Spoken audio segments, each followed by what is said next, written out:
नमस्कार दोस्तों, आज हम साउथ फेसिंग के घर के बारे में बात करेंगे कि किन लोगों के लिए दक्षिण मुखी घर या द्वार शुभ रहते हैं और किन के लिए अशुभ। साथ ही कुछ विशेष सावधानियां और उपाय जिन्हें दक्षिणी मुखी प्लाट पर घर बनाते समय हमेशा ध्यान रखना चाहिए।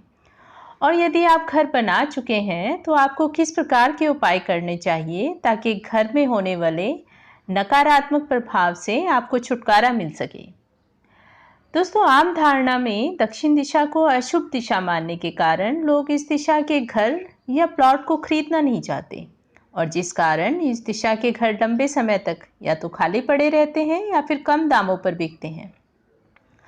और इसके वैज्ञानिक कारण की बात करूं तो सूर्य जब सुबह पूरब से उदय होता है और दक्षिण की तरफ मूव करता है, जिस कारण इस दिशा में अधिक हीट महसूस होती है और अधिक ताप और अग्नि के कारण ऑक्सीजन की कमी हो जाती है।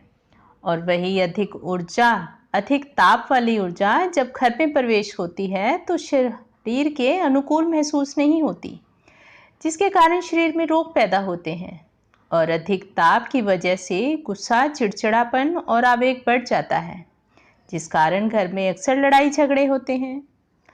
दक्षिण में यम का स्थान माना जाता है। इस दिशा के स्वामी बल, पराक्रम और शौर्य, प्रसिद्धि के देवता मंगल देव हैं। यदि जन्म कुंडली में मंगल देव की स्थिति मजबूत हो, साथ ही राहु भी बलवान हो, तो ऐसे लोगों के लिए दक्षिण दिशा के मकान शुभ रहते हैं। व्यापार में ऐसे लोगों को बहुत तरक्की मिलती है तथा समृद्धशाली जीवन जीते हैं। परंतु यदि कुंडली में मांगलिक दोष हो या मंगल बद हो, जैसे मंगल 1, 4, 8 में हो, या मंगल का बुध और केतु से संबंध हो, या फिर सूर्य और शनि का मेल हो रहा हो, तो ऐसे लोगों के लिए दक्षिण दिशा में रहना बेहद अशुभ साबित होता है। खराब मंगल के प्रभाव को आप सामान्य लक्षणों से भी जान सकते हैं, जैसे आए दिन घर में अधिक गुस्से के कारण कलह क्लेश रहता हो, हमेशा घर में किसी न किसी सदस्य का बीमार बने रहना, आए दिन अस्पतालों के चक्कर लगाना, घर में दवाइयों के ढेर लगे रहना, बेवजह की चीज़ों पर पैसा बर्बाद होता हो, या फिर घर में छोटी छोटी बातों पर लड़ाई झगड़े हों, भाई बहनों की आपस में ना बनती हो, तो समझ जाइए कि मंगल खराब प्रभाव दे रहा है। कोर्ट कचहरी के चक्कर लगते हों, दोस्तों का दुश्मनी पर उतर आना भी खराब मंगल के कारण ही होता है। मंगल बद वाले लोग बाहर का खाना अधिक पसंद करते हैं, जैसे अधिक तला भुना, मसालेदार, तंदूरी और अधिक मीठा ज़्यादा पसंद करते हैं, जिस कारण उनका पेट खराब रहता है और बवासीर और खून की गर्मी की ज़्यादा शिकायत रहती है। दोस्तों, यदि आपके साथ भी ऐसे ही लक्षण नज़र आते हैं तो ऐसे लोगों को दक्षिण दिशा के घर में रहने से बचना चाहिए। परंतु ऐसा नहीं है कि यह दिशा सभी के लिए शुभ होती है। यदि इस दिशा में वास्तु के अनुसार कुछ बदलाव कर लिए जाएं या मकान बनाते समय वास्तु के नियमों का ध्यान रखा जाए, तो दक्षिण मुखी घर बेहद शुभ प्रभाव देते हैं और उत्तर पूर्व दिशा के मुकाबले अधिक समृद्धशाली साबित होते हैं। आप यदि गौर करें तो किसी भी नगर या शहर का दक्षिणी हिस्सा अधिक पॉश एरिया माना जाता है और यहाँ रहने वाले लोग अन्य दिशाओं के मुकाबले अधिक समृद्धशाली होते हैं। दक्षिण मुखी घर बनाते समय या लेते समय आपको कुछ विशेष बातों का हमेशा ध्यान रखना चाहिए, जैसे दक्षिण मुखी घर का मुख्य द्वार हमेशा आग्नेय कोण यानी दक्षिण पूर्व दिशा में बनाना चाहिए। द्वार को प्लाट की जमीन से कुछ ऊंचा उठाकर और दहलीज युक्त बनाना चाहिए। किसी भी कीमत पर मुख्य द्वार नैऋत्य कोण अर्थात दक्षिण पश्चिम दिशा में नहीं होना चाहिए। इस दिशा में द्वार होने पर घर को कभी भी वास्तु के अनुरूप नहीं बनाया जा सकता। वैसे भी दक्षिण पश्चिम दिशा को पितरों की दिशा कहा जाता है, अतः वास्तु में इस दिशा में मुख्य द्वार निषेध माना गया है। दक्षिण पूर्व की तरफ 1/3 हिस्सा छोड़कर मुख्य द्वार बनाना चाहिए। दक्षिण दिशा की तरफ ज़्यादा खुली जगह नहीं छोड़नी चाहिए।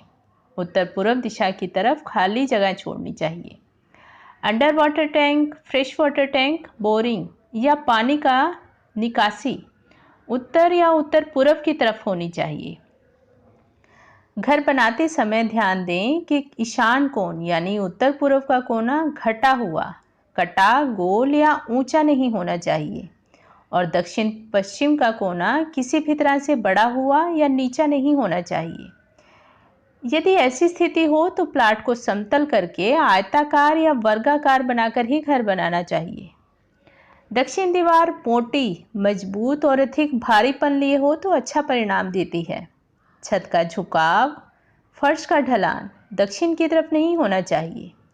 सभी भारी वस्तुएं दक्षिण दिशा में रखनी चाहिए।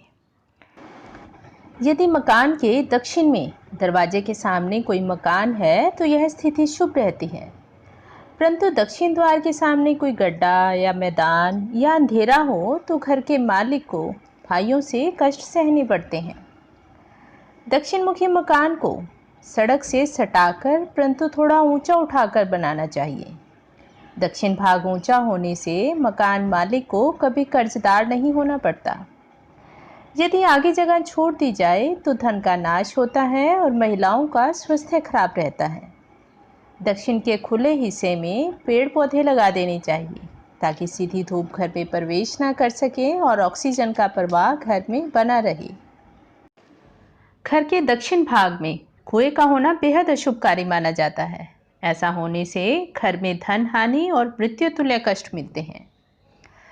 दोस्तों, यदि आप भी साउथ फेसिंग मकान या फ्लैट में रहते हैं तो आपको कुछ उपाय अवश्य करने चाहिए जिससे वास्तु का संतुलन बना रहता है और किसी भी प्रकार का दोष उत्पन्न नहीं होता। सबसे पहले आपको साउथ फेसिंग मुख्य द्वार की दहलीज को थोड़ा ऊपर उठाकर दहलीज के नीचे चांदी का पतरा जो लंबाई में पूरी दहलीज तक हो दबाना शुभ रहता है। साउथ की तरफ लाल रंग का बल्ब लगाना चाहिए। आप चाहें तो साउथ की दीवार पर लाल रंग भी करवा सकती हैं या लाल रंग के पर्दे भी लगाए जा सकते हैं। इस दिशा में कभी भी नीला या काला रंग का प्रयोग नहीं करना चाहिए। पंच धातु का पिरामिड साउथ फेसिंग डोर पर लगाना शुभ रहता है। दक्षिण की दीवार पर आदमकद शीशा लगाने से ऊर्जा परिवर्तित होकर बाहर चली जाती है और घर में सकारात्मक ऊर्जा का प्रवाह बढ़ जाता है। दक्षिण मुखी मकान के सामने द्वार से दुगनी दूरी पर यदि नीम का हरा भरा वृक्ष हो या मकान से दुगना बड़ा कोई मकान हो तो दक्षिण दिशा का असर कुछ हद तक समाप्त हो जाता है। इसके अलावा द्वार के ऊपर पंचमुखी हनुमान जी का चित्र लगाना भी शुभ दे रहता है। उम्मीद है दोस्तों आपको ये जानकारी अच्छी लगी होगी। ज्योतिष और वास्तु संबंधी और जानकारी के लिए जुड़े रहिए एस्ट्रोकर्मा के साथ। धन्यवाद।